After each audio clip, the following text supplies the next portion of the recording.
beyond, D. So we're across the news this week, Matt.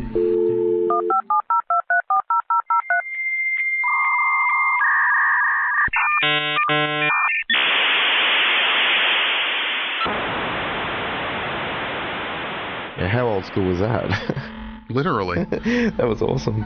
I love that stuff. I love that stuff. I haven't had those crunches and the grinding and the ding-ding-dings for ages. Awesome. All right, so what's going on in the world today with news? Well, we might as well start off with what's going on down in South America, being that there was a very large earthquake in Chile. So, what was it, 7 point? Steve. 7.6? Sitting across somewhere. What was it, Steve? 8.3. Wow. Fukushima was 6.6, and that cracked a nuclear power plant. So that would probably mean that they're looking at tsunami warnings. Well, Chile has, aren't they 100% green now, I think, with their energy? Yes, they don't have to worry about the nuclear aspect of it, so that's really good. But water is water, and tsunami is a tsunami, so they have to watch the coastlines, and hopefully everything goes well for the guys down there, because that's a nasty one. 8.3. That's harsh. 8.3, wow. I can't even envisage what that's like. I know that I did hear during the week that the Madrid fault line, so not the San Andreas fault line, so that runs up through California, splits between California and Nevada. I'm not referring to the San Andreas fault line, but the Madrid fault line. Now, Matt, you're a native of that country. Where does it travel up through? That'll be the East Coast. So, call it.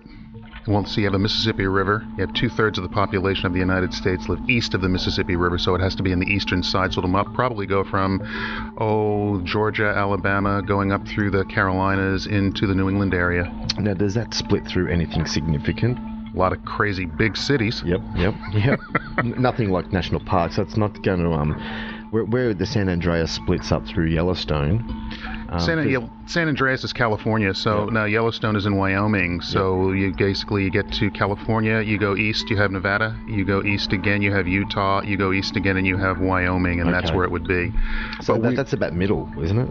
Middle America, it's still somewhere? a little still west. You're still to the west, but as we were saying earlier, what you have to do is if you take a look at what happened in Japan, and then you draw a line from there, and you go down to Chile, and then you go up to what's happening now, the floods that are happening in Spain. Yes. Right now, and if you draw a nice little pyramid or a triangle type pattern, and it would basically go right across the United States, the northern United States, and that would get into that Wyoming area. So if anything happens that way, and as we were saying, if Yellowstone has a problem, it would be a problem for the planet, because that's the biggest volcano on the planet, basically. Right. So in the Madrid fault line, there was readings this week gone that it has woken up, and scientists are very, very concerned about that, because it shouldn't be awake, and if it did wake up and it did decide to do its thing, high chance it could connect up to, or make its way across to Yellowstone, and then make its way across, if it wanted to the San Andreas. It would displace a bucket load of people.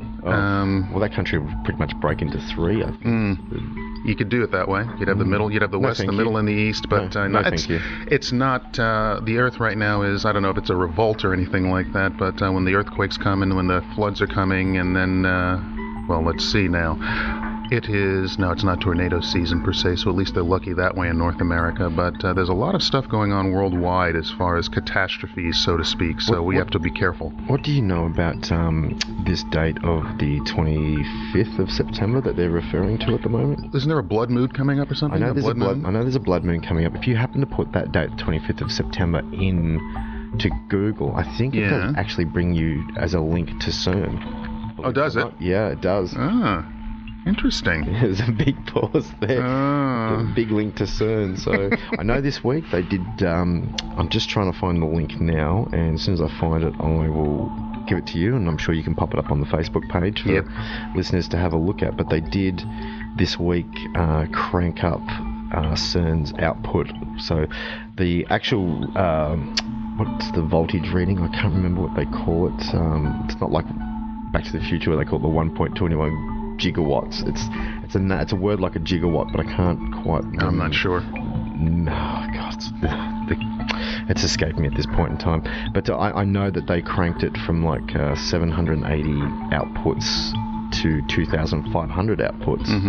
And what they captured was the image of a, what did you call it, a vortice or a portal or a... If you were watching the show Stargate, the water just opened up and so it all went, okay. So they've captured this image of this wormhole that's opened up inside the Large Hadron Collider. And Stephen Hawking came out this week gone and said, this is not a cool thing. Don't go ahead and do this kind of stuff because you're really going to open a Pandora's box. And I had a look at that photo, and it is not a massive like wormhole. It's a very like a Frankfurt, very small, skinny, oblong-shaped black hole. Right. But it can still open. It can still open. It can swallow itself, and it can get bigger and bigger. I mean, not even the scientists know what it does or what it is all about. I mean, I found a clip here of a question. This journalist asked this question to this group of scientists who all work on the Large Hadron Collider, and he asked them the question, what would happen if I put my hand in front of the beam that's travelling through the Large Hadron Collider? And all these different scientists do give different answers, but none of them actually know what would happen. It was an affront to their knowledge on what's going on in the daggone thing, because it was very interesting. It's very funny to watch. Wouldn't it be awesome being one of those scientists and turning up for work in the morning and getting your first cup of coffee and looking at each other and going, right, so what are we going to do today? Well, let's put our hand in this thing and see what happens. Yeah. Let's smash a million together and swallow us all. Unbelievable, some of this stuff. Yeah. I'm going to play a clip of that. Right? Do you want me to play a clip for that? Absolutely. Right, let's just have a listen to what they're talking about.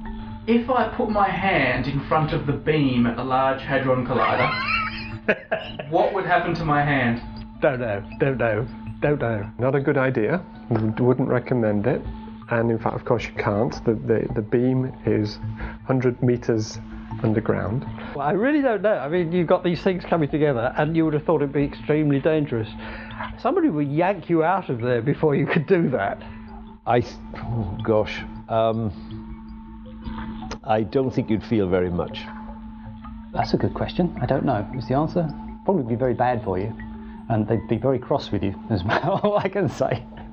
I don't know the total amount of energy that would be distributed, and I don't know the energy density. The beam is sending protons in one direction, and of course there's a counter beam going in the other direction. These protons have an energy of order, when it's reached its maximum of order of 7 tera electron volts.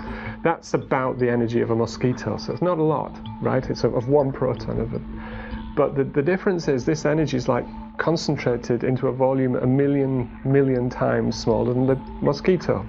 So it's like a really sharp pinprick, but it's still only one proton. Unfortunately, there are something like 3,000 bunches going around the beam, around the accelerator. Each bunch has 100 billion protons. But by the scale of energies that we notice, it wouldn't be that noticeable. It'd be interesting. Would I put my hand in the beam? I'm not sure about that. It's the other thing, because I've worked at synchrotrons, and the real problem with if you're getting off synchrotron radiation, because you've got particles traveling very close to the speed of light, if they're accelerated, then you're getting off synchrotron radiation, and synchrotron radiation is very nasty. When they collide them together, there are something like 600 million collisions per second. So there's a lot of collisions go on. The total energy stored in the beam, whereas the energy in an individual proton may not be very high, the total energy stored in that beam is about 300 megajoules. That's like the energy of an aircraft carrier moving at 11 knots. So now that beam's going to come round, it's suddenly going to hit your hand or your body, whatever you've put in, and it's got to deposit that energy. So it's like being hit by a massive object, and I don't think you'll survive very much. Because it's just hitting such a small space, won't it just drill the ultimate hole through your hand? Why would it start affecting other parts of your body? That's why I was hesitating, of course, at the beginning, because I don't really know what will happen. When they collide, the beam ranges from a width of about 1 millimeter down to a width of about, like a fifth of a hair's width when they actually collide the beam. So they're really narrow when they collide them. When they're not being collided, they're about 1 millimeter. So they're going to come in and crash in here. So I have thought maybe they'll just shoot through, but it seems to me that what's got to happen is this energy has all got to be dumped because it's now hitting a lot of matter, normally it doesn't hit anything. It's almost a total vacuum in those things, in the accelerator ring. But now there's this big high density region, and so all these particles, it seems to me, will just hit in there and just start bombing out. So that's why I thought it might be a bit more dramatic than a little pinprick going straight through you. There's a vacuum there, so that might have some unpleasant consequences on my hand, pressure change. But I don't think it would have a huge effect. Beyond. 3. D. Well, wasn't that interesting? They don't know what's going to happen. They have no idea. Yeah. And they're running a collider. And they're running a collider. It's like giving a 10-year-old an M16, isn't it? Or a Mongoose. 50 cal. Yeah, absolutely. There you go, kids. Go have some fun. Knock yourself out with that. What else is going on in the world? Oh, good Lord. We have the usual stuff in the United States with the elections. Election season is up and running, so everyone is on the Trump bandwagon, either loving or hating it. Who knows? Now, I asked you this question earlier, and I'm pretty sure I'm not the only person that can get their head around this. In Australia, we have the two major parties, so we have Liberal and Labor, and we have the Greens, so that's a third party. They're not as big as the Liberal and Labor. Now, a Liberal Party in Australia is not the same as a Liberal Party in the States, is it? They represent different policies or different views on how things should be governed? Different ideals. So how does it work? So we know what a Liberal government is in Australia, and we know what a Labor government is in Australia. Can you tell us how a Liberal government or a democratic government works in the States? All right, the way it works is if you're Liberal here, you're Republican in the United States, and if you're Labor here, you're Democrat in the United States. So, although the Democrats and the Labor movement are still together, there is not as much influence. Okay, so Trump? Liberal. Okay. And Australian Liberal. Hillary? Labor. Okay. Yeah. And do you have an opinion out of which one of those two is going to get over the line? Hopefully neither. Hopefully, Bernie Sanders, which is socialist, he has a lot of traction right now, so there might be a situation where people will look at the two main parties and say, well, Bernie Sanders is a little more independent, even though he's a Democrat, and that might be a way to go. President Bernie doesn't really have the same ring as President Hillary, does it? Well, who cares? It's honestly, do they really run the country? Well, we all know that they do. Yeah, exactly. They're just puppets. That's the way it works. They're puppets. You want to know who's running the country? Look at Goldman Sachs. Yeah, well, pick a bank. And Carlyle Group. Yeah. I got a friend that loves referencing the Carlyle Group. Oh, gosh. If they're not doing that, they're referencing Halliburton. And all those fun companies like that. So, yeah, it's an interesting season, but a person like Trump, who's the flavor of the month, at least this month, is getting traction because what he is saying is what people perceive to be the truth as opposed to the normal political rhetoric that's going on. Well, he is coming out and saying things that people want to hear. Yeah, but then again, that's what a politician's supposed to do. Of course, but whether or not he follows through when it comes to, He is not crazy. He's not dumb by any stretch of the imagination, and so he can play the political game, but he's also a businessman, and he knows what it takes to actually get things done. And he knows, and this is the one thing I've always known, if you've been around Washington, D.C., it is massive. And for one person to try to control that, it's just about impossible. So while there is a president of the United States, the fact of the matter is gargantuan, mega bureaucracy, and just almost, it's just amazing what goes on there and the things that are going on. So it's hard to run, and you need more people and a lot of people to run different departments. So we'll see what happens, but the usual political rhetoric right now, that's all it is. So your opinion on who could possibly cross the line is Bernie Sanders? It would be interesting if he did, but what will happen is the spin doctors will get together now and they will try to get people to get on one side or the other side and make a choice. But most people in the United States don't really vote that much anyway. So whoever gets in, they still will have to deal with Congress. They will still have to deal with business, and based upon that, they usually vote a certain way. And that's just the way it goes over there. And if they're looking for votes and getting people to swayed their voting decisions. I guess Syria is a hot topic at the moment for them to throw support behind it, pretend that they care about. Yeah, but the United States really can't do that in Syria because they were the ones who caused the problem in the first place. I know that, but it's very much sleight of hand. It's a look over here, you know, we love the distraction that they do. Yeah, it's amazing what's going on over there right now, but the fact of the matter is they were, as was France, as was Great Britain, the problem. They were the ones who went in saying that the current regime there was no good and needed to be removed, just like it was said about Iraq, just like it was said about Libya. I believe a long time ago, not a conspiracy theory, there was an actual list that came out a few years back, and it mentioned certain countries, and every single country on that list the regime has either changed violently or something else is going on where they are in conflict right now. And North Korea was on the list, Syria was on the list, Iraq was on the list, Iran was on the list, which is why right now a lot of people in the States are really upset about the fact that Obama did a deal with Iran, and they're saying like, oh, wait a minute, that was supposed to be our next new enemy that we can test our military might on, so how dare you go and make a deal? The usual. And Tony lost his job this week too. He did, and a lot of people are now looking back at it saying that he was dudded, as you'd say down here in a sense, by the fact that they made fun of the way he talked, they made fun of the way he walked. He was basically maligned in the media, but the fact of the matter actually is the policies basically brought them down. Tony didn't do himself any favours either by mentioning that women needed to do the ironing or get in the kitchen and do washing.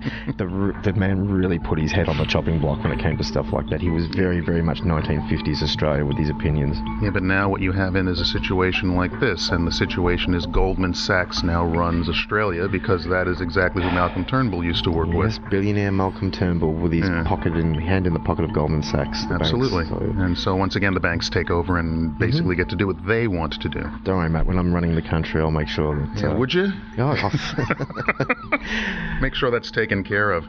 Look, I have my ideas how I'd like to run this place, but they're very out there. They're very out there. But anyway, this is Beyond 3D. What we're going to also talk about is different kinds of news. That's important. We need to know what's going on in our neighborhood and what's going on politically around the world. But there's also a lot of other things going on out there in space and things like that. So we have a situation where there are many satellites up and running out in the world and going toward places like Mars and Ceres and going out past Pluto now and doing things in the universe. There was a very interesting picture that was actually up showing the different phases of the space station crossing in front of the sun and what was going on with that. We've seen a few different interesting things around unidentified objects that are up in the sky as well. You posted something the other day on our Facebook page, which was video, how old school am I? It was digital footage from the space station that had a few unidentified objects flying around behind it in the background, and absolutely that weren't digitally removed. No, they do miss a few, but most of the time they'll smudge it and what they do is a ship will appear in orbit and all of a sudden they will cut the feed. Yeah. NASA will cut the feed, or Ames Research will cut the feed, who's ever running the cameras at the time. And that kind of thing is always going on there. But you found a very interesting one I saw over Costa Rica, I believe it was. I'm glad you said Costa Rica, because I was just sitting here thinking about what South American country was that footage were those photos over the top. I'm glad you're all over it, Matt. That's awesome. I did see 3 photos this week were taken from 3 different locations in Costa Rica, so it's showing 3 different perspectives of the sky, and it was of what we would call a giant mothership breaking through the clouds over the coastline, over the top of Costa Rica, and that footage was featured on what YouTube channel was it? Third Phase of the Moon. That's right. So yeah, if anybody wants to look at that, we can put the link we'll put the link up on the page as well, on the Facebook page, and you can take a look at that as well. So that was an interesting one. There was another one in Atlanta, taken from a few different angles. There were a few still photos taken, and a person actually got a video of this one, and it had a very odd shape to it, but the thing about it was, from the bottom of it, it literally released if you look at the video footage, it released what looked like dark metallic orbs. And those orbs, they dropped maybe 25 to 30 meters below the ship and then went into almost like a cloaking situation and disappeared. Amazing. And took off. And then at the end of the footage, the people didn't catch this on camera, but they said the vehicle shot up back through the clouds, back up into the sky at an accelerated rate and disappeared. So a lot of interesting little tidbits going on in the UFO realm these days as well. And there were some other things interesting that came out probably a few months back about the United States Navy out in the Atlantic Ocean and those photographs that they took. Yeah. Was it a raised sub or was it a battleship that was out there that took photos? I'm not sure. We'll have to find that out. But we'll try to get a link to those photos as well and put them up on the page. But those were very fascinating as well. They came from a military source. I've got a background in digital editing and a background in digital photo manipulation, and I love looking at photos like this because what I'll do, I'll go in with Photoshop and I'll go right in until I'm like, I think the magnification is like, it's pretty much 1 pixel, and you can see when an image has been doctored. I know what to look for. There is a certain blur, the pixel values do change in certain areas, and that's usually when you can tell us a particular filter's been added or something's been dropped and dragged. These photos that you're talking about, taken out at sea of ships actually breaching the water and coming up out of the ocean, do not look like they've been edited or manipulated in any way. They're pretty awesome. Yeah, I was looking at those going, wow, very interesting. And I love when they come from the military aspect. Yeah, I love it when stuff like that gets smuggled out and released to the public. It's like, oh, yes. You look at it and you go, thank you. Thank you very much. We love stuff like that. Because there's a lot of doctored images out there, and I was actually there was you get it in your gut, don't you? There's a gut feeling when you look at something. You do, and that's the problem I have with a lot of this stuff when people talk about all these different the ancient civilizations on Mars and things like that, and they bring up these pictures, and then they put the filters up and they zoom in on these things, and all of a sudden it's almost like you see the dog in the clouds when you're looking up in the sky. It's a rock formation, but they make it out to be an ancient temple or a statue or something like that, and you really don't know unless you have the technical expertise to be able to figure out exactly what's going on with the pixels. And if you can get down, as you said, to a 1 pixel, you can basically see if there's data there or not. Well, there's that line in Prometheus where nature doesn't design in straight lines, and that's a very, very good rule of thumb to go by when you're measuring things and quantifying and qualifying this kind of stuff. Right. Anything like that, I usually always look if any kind of ancient civilization that's proposed to been documented on another photos taken from satellites and that's the first thing I always look for. Where is that straight line? Are there any straight lines? Is there anything there that does not look right? That's been made by nature. 9 times out of 10 it just depends on what the mind wants to see, really. And a lot of it is suggestive because that will say Egyptian statue found in the Cydonia Planum or something like that, and you look and automatically your mind goes to Egypt. It goes to what a statue or something would look like. Therefore, when you look at it, boom. So you really do need to be able to be impartial. Take a step back, look at it from almost a scientific point of view, and just do the work and see whether or not it makes sense or if it doesn't make sense whatsoever, and then just go by that opinion. I think a general rule of thumb, and it's just the way I look at things too, is prove to me that it's not. Don't prove to me that it is. How do I look at that and prove that it isn't? Isn't what it is. It is what it is, or it isn't what it isn't. Now, did you see the one on Mars that looked like the spider? No. All right, we'll have to put that up on the Facebook page as well. There is a sheer cliff face, and as you look up, they zoom in. It almost looked like there was almost like a crab or a spider kind of thing there. Now, what was that all about? I have no clue. And the thing is, so being that you have that technical expertise, what we need to do is get you to get that photo up. I did look at it. And I think in my gut, I instantly dismissed it. In my gut, I looked at it. I do remember looking at it now. It was kind of like a crab that was partially hiding under a cliff ledge. Yes, exactly. Yeah, I do remember seeing it now. Yeah. And I look at that stuff and you go, well, I was waiting for it, and if they have a video of it, let's see it move. Do something. I'm waiting. What's it eating? Who knows? What's it? What, if it was real, what would it be eating on Mars? I have no clue. I mean, why am I even asking this question? We don't even know what Mars really looks like. We have no idea. That's the whole point. And so, yeah, so we take it with a grain of salt. So what you guys can do out there, if you have any pictures or anything like that, send them to Clint. Yes, you can send them to Clint. Put them up on the Facebook pages and things like that. Send us a little note about it, or you can email us at rppb3d@gmail.com. Fantastic. And they can send us some pictures and things like that, and we can try to run it through some filters and see if we can figure out what the heck is going on out there as well. Now, we have a gentleman lined up to talk we do. To us from Nexus magazine. Yeah, Nexus magazine, and I found one of my old Nexus magazines from 2009, so a few years back, and yes, we will be having a discussion and a really great talk with Duncan Rhodes coming up, so that we are definitely looking forward to, so stay tuned for that coming up after the break. And that's a two-part interview, isn't it? We're going to run part 1 this week and part 2 next week? We'll think about that. Okay. Yeah, maybe. We probably should. He gave us a lot of information, so we probably should, but we'll see what happens. Can I just say, if anybody's actually thinking about walking away from the radio, don't.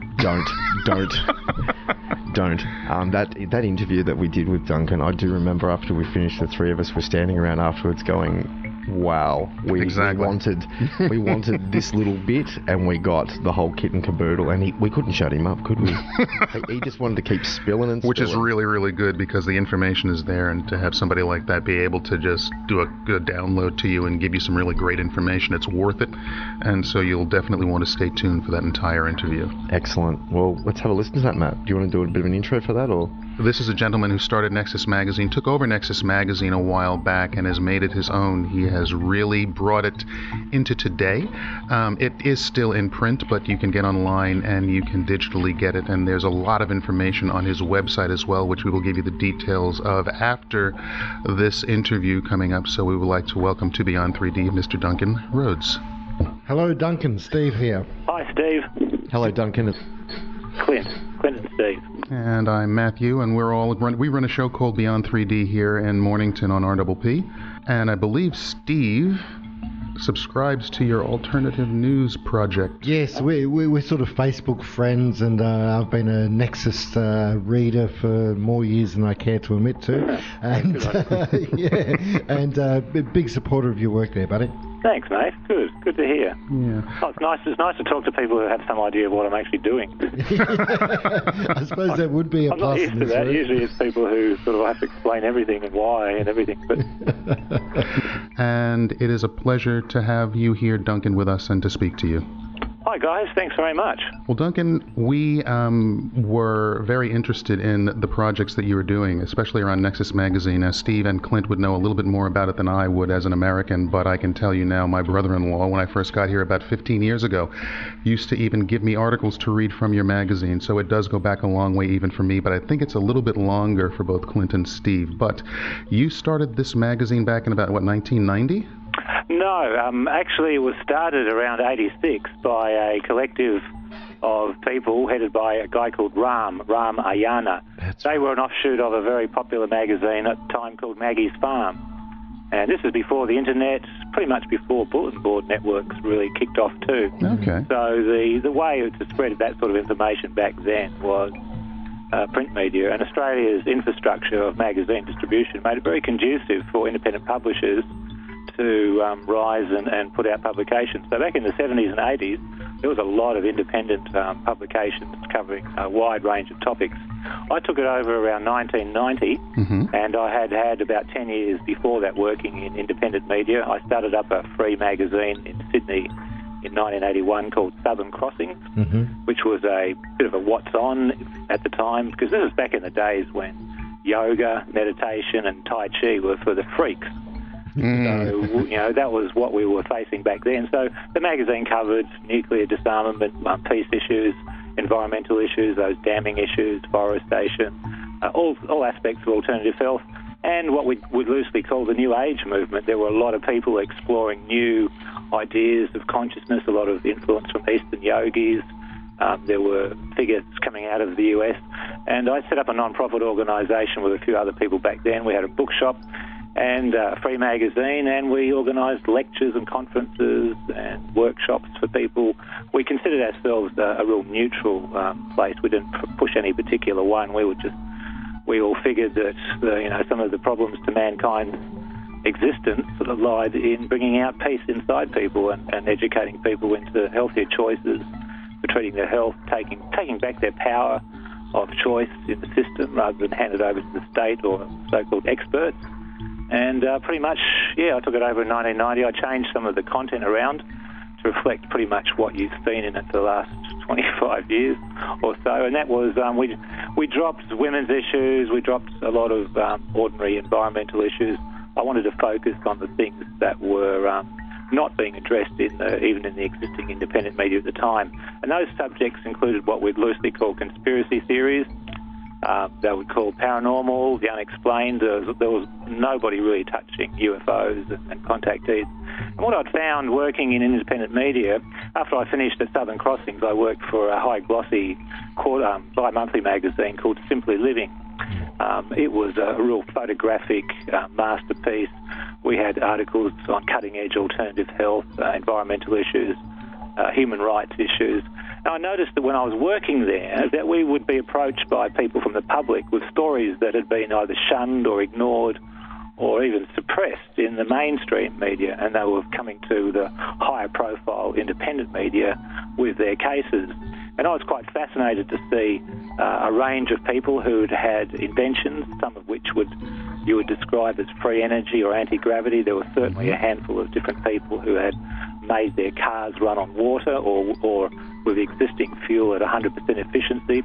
Then there were people who had the most remarkable and amazing UFO and paranormal experiences, people who didn't want fame or fortune. They probably just wanted understanding of the context of their experience.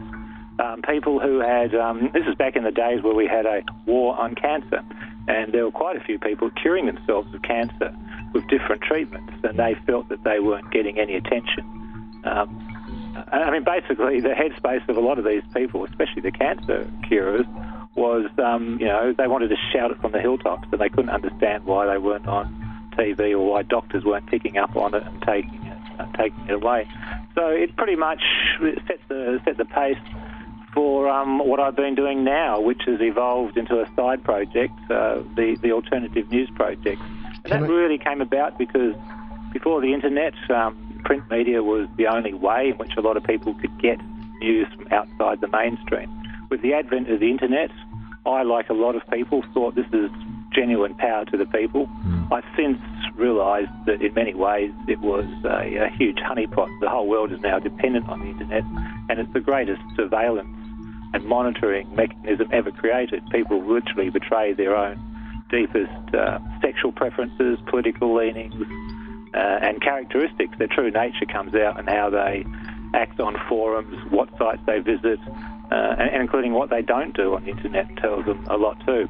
But back in the early days, it was a free-for-all. Information was going out all over the internet, and that's been the case up until recently, where starting about 6 months ago, there's been a considerable behind-the-scenes assault on a lot of alternative information-based websites and activists and researchers, and we can talk about that a bit more in the show if you want. I was going to say, Duncan, it's also worthy of note that all the prior editions of Nexus magazine have actually been made available in PDF format through a series of DVDs that people can get as well. Yeah, one of the first things I did when digitisation became a lot more realistic, I decided to scan in and get all the back issues of Nexus and put them up as individual articles so people could purchase them for about $1 for an individual article, or an entire back issue for $2 or $3. So I digitised everything, and there's still some of the older issues I need to go in and touch up with editing, but generally speaking, that DVD of all our back issues, which is, God, it's 25 years worth, it's hundreds in there. They're text searchable. So if you're looking for, if you're a real die-hard researcher, there would be stuff on the Nexus back issues which haven't really made their way on the internet to be totally searchable. However, Google's new Semantic website coming up, I understand their crawlers will go through every uploaded a PDF. So on our shop front, if you like to call it, there's a server out there with each of those hundreds of PDF files, all text searchable. Google's new web infrastructure coming up in the next few months you will be able to search and find all those on the internet if you know how to. Duncan, it's Clint here. I've got a question for you. I was talking to Steve today about Nexus magazine, and we both agreed that it was the gateway to alternative ways of thinking and looking at the world for both of us when we were growing up. I mean, we're both part of Generation X, and how does that make you feel to know that those people that grew up with your magazine today are helping you to lead and spearhead the alternative juggernaut? Well, I don't sort of see myself in any leadership role at all. I've purposely shunned that desire. I think one of the downfalls of mankind is we so easily follow other people. And I guess the point of Nexus, from my point of view, has been empowerment through information, giving people choices of information to consider, to allow them to expand their worldview, the nature of reality, certainly a lot of aspects of human health, which people can take back, into their control. It doesn't have to be this mystical thing that experts know everything about. So I guess I'm really heartened to see that I've been part of a team of people who've put out information which other people have literally, needed at some point in their lives, intersected. But I've got to say, I think the way life works for individuals when they start looking, I have lost count of the number of times when I've spoken to people over the last 30 or 40 years about their journeys on the path of knowledge, whether it's a spiritual path, an alternative health path. When people start looking, it's amazing how the information comes along. It can be a book dropping, literally falling off into their hands as they're walking into a bookshop, a waiting room, magazine articles sitting there open, which they read, and it changes their lives. So it's not, it's not solely, I wouldn't say Nexus is at the forefront of it, but certainly the articles in Nexus have definitely made a lot of impact on people who've then taken it further, and I think that's a good thing. I think it is empowering people who then go out and educate and inform and demonstrate, more importantly, to other people what they've learned. Now that takes us very nicely up into the present time with your latest project, the Alternative News Project. You want to tell us a bit about that? Well, basically, a lot of things changed in my personal life about 4 or 5 years ago, and it prompted me to reevaluate the whole model of information delivery. Nexus has been coming out every 2 months in print, and we go out and we round up what we consider the best and most important in different areas on the internet, as well as people writing material and sending it in to us. Over that time, Nexus spread into quite a lot of countries. We were on sale for a long time in the USA, distributed through all the shops. We're translated into several languages right now, and has been far and wide. A lot of them are independent publishers who've risen and fallen. The American publisher fell by the wayside a few years ago, and that was a pretty nasty affair. Since that time, I've looked at the American market to see how we can re-intersect, but the physical retail and distribution infrastructure for print media in America is dying. And I've got to say, as a person who does monitor the pulse of print media, especially newspapers and magazines, I think it's got 1 or 2 years left, even in Australia. There's a perfect storm coming for retail and distribution and loss of advertising revenue. The future of news empires is going to be very different from what we've seen over the last few decades. You're going to see Apple, Google, and not Amazon, Facebook. Apple, Google and Facebook will be the new information deliverers for the future. A Reuters study published late last year showed that in America right now, nearly 2/3 of all people report that they get their daily news and information through Facebook, and the majority of those are using Facebook on devices. So there's a migration away from websites to devices via apps. There's a migration. 2/3 of the American population are not getting their news from the TV, from the newspapers, or from the radio. They're getting it via Facebook. And when you look at the stats, the numbers are dropping in all the mainstream media avenues. The future's going to change very fast. So getting back to your question, a few years ago when I was looking at the whole model of getting alternative information out to people who want it. And basically you're competing with the internet now, which is fragmented into lots of subcultures of alternative health, paranormal, geopolitical things. The internet is also full of paid trolls and shills from different religious and political organisations and corporate entities who pay people to go out there and haunt and steer conversations at different forums and in comment sections. So gradually people are aware that there's a lot of information out there now, but it's almost overload. Who do they trust? So trusted aggregation sources definitely have emerged.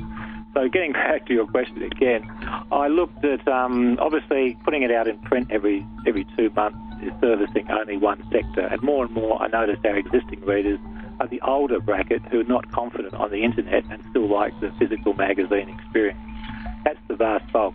The younger generations, yours and above and below, are out there on the internet getting it there. So I thought, well, the best thing to do is to come up with a way of delivering all the information 24/7 instantaneously. So right now we've been we launched the 1st of January, and the first 6 months we've been growing solidly every day of the week. We have new people signing up. What we're doing right now is we're pretty much replicating what you would find if you went out each day on the internet and you wanted the latest news from different alternative health, general topics, paranormal, conspiracies, fringe science, consciousness, new age, prepping, human rights, all the environmental issues. We are replicating each day what you would find on a superficial first glance level. That's if you knew the main aggregate sites to go to. The next phase is we're going to be bringing content in from other countries in these topics and translating them into English. And we've got a whole bevy of writers and researchers lining up to write and give us original content. So we are positioning ourselves to not only provide you with all the alternative news, all the non-mainstream news and all the independent news in one huge centralised news feed, which you personalise to your taste. And the way it's structured now and the way it's heading is you might just be a person who's got one quirky interest. It might be crop circles, or say, for example, you're interested in crop circles and Bikram yoga, which is a specific one trending very nicely at the moment and spreading because of the results. If you join the Alternative News Project, for free, you could pick 1 or 2 topics like that and get your information for free. It means that when you log in each day or when you look at it each day, you see all the news just in those topics you've selected for your news feed, and it's geographically related too. So any Bikram yoga workshops or conferences in your area and your country would appear as items on your news feed, but if you travelled to America because you're out of the country, you wouldn't see those. So the news feed adapts itself to where you are according to what your interests are. If you were a fracking activist and you went from Australia to America, you would find fracking information popping up of local relevance to wherever you travel to in America on your news feed. And you can go in and change settings and notifications and preferences anytime. It's very versatile, very personalisable, and growing every day in content and users. I should congratulate you on the iPad version of that particular app as well, which is the one that I use. Very clear, very easy to use, a great resource to find a lot of information. Well done on that. Well, in many ways, I've designed it so, for my personal needs. I mean, what that Alternative News Project does is delivers to me what I used to spend hours going out across the website too. We do filter out hoax stories, duplicate stories. If it's a lot of stories on some sites are 5 years old, resurfacing as if they're new, we put the correct dates on them, we give the correct author attribution, link back to the source in each particular case, and but we do filter out the political sites, the religious information. There's no politics, no religion, no celebrities. It's basically hardcore information. We weed out sites, we weed out articles which are full of rhetoric. We look for the same story written by someone else with more facts and less emotion. Obviously, some slip through the cracks. But there's some remarkable information out there each day, and it's a privilege to be a part of it. Duncan, a quick question. At the start of this interview, you segued into, you were about to segue into a conversation about something that I can't remember what it was that you were going to say. But the assault on alternative information sites and researches that's going on at the moment, and the shift. Is that what you were thinking? No, I think it was something about, I don't know what it was, maybe one of the other, maybe Matt or Steve might know what it was, but it was something that had my ears prick up, and I was I'll have to think about it. I'm sitting here salivating, waiting for you to get back to it, but it was something along the alternative extraterrestrial side or metaphysical side of something that you had that had crossed over your desk, and you were going to touch base on it again in this conversation, but we seem to have segued away from it. Oh well, if you want to go into any of those topics, I do get access to information which it doesn't get out there on the internet. What is one of the most what is one topic that's kept you awake at night? I mean, I'm sure plenty of things have crossed over your desk over the years. What's that one story, that one piece of information? Well, there's none stop me sleeping in terms of worry and fear. And no, I'm talking more along the lines of you pondering and really processing what it was that. Well, okay, the biggest one for me probably would be what people call the Loosh story, Loosh. Okay. It's a chapter in the book by Robert Monroe, who wrote Far Journeys. His first book was Journeys Out of the Body. Right. Robert Monroe set up the Monroe Institute, yep. which is a very scientific organisation which researches out-of-body states, out-of-body travel. They go right down into all the physical. They interface with army and intelligence projects who want to, use that civilian level research. I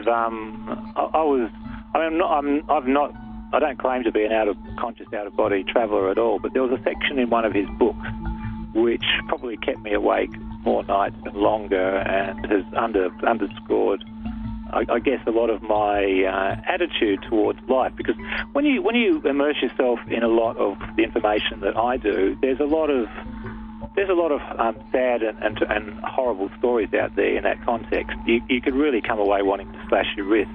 So it's hard to immerse yourself in so much what looks like injustice and corruption, and not probably get depressed about it when you see what I've seen. And I think I've seen more than most on that. But do you want to hear the Loosh story, or Absolutely. do you want to? Yeah, go for it. I'm waiting to hear this one. Well, look, I think it's, for me, this story explains the reason why we're here, and it's very controversial. Now, the context is this. Robert Monroe had written the first book, Journeys Out of the Body. He'd set up an institute, and by this stage he's got a lot of students who he can put in individual rooms. Literally, they get out of their bodies, meet in a central location and go off. And a lot of it is mapping and charting what they call layers of consciousness and densities of consciousness that surround the planet.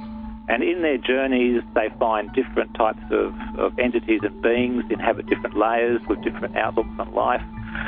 Generally speaking, they find that when a person dies, when their soul leaves their body, that soul goes to one of several different layers where they rest, assess, reanalyze, and then they come back down and get into another body. We call that reincarnation. Eventually, when the soul comes out and goes to the farthest layer, once or twice or a few times, there's a choice given about whether you go back at all or whether you move on and you've gotten everything out of why you came to Earth. So the underlying context that Monroe picked up is that we are immortal beings of spirit who've come to planet Earth for our own reasons of growth and evolution on a personal, soul, spiritual level. Now, those immortal beings of spirit come from many diverse and different places which are outside of what we'd call the physical universe. And so when he's out of body with some of his students, he's interacting with people, sometimes who are visiting the Earth in a non-physical sense, but don't wish to have a physical lifetime down here.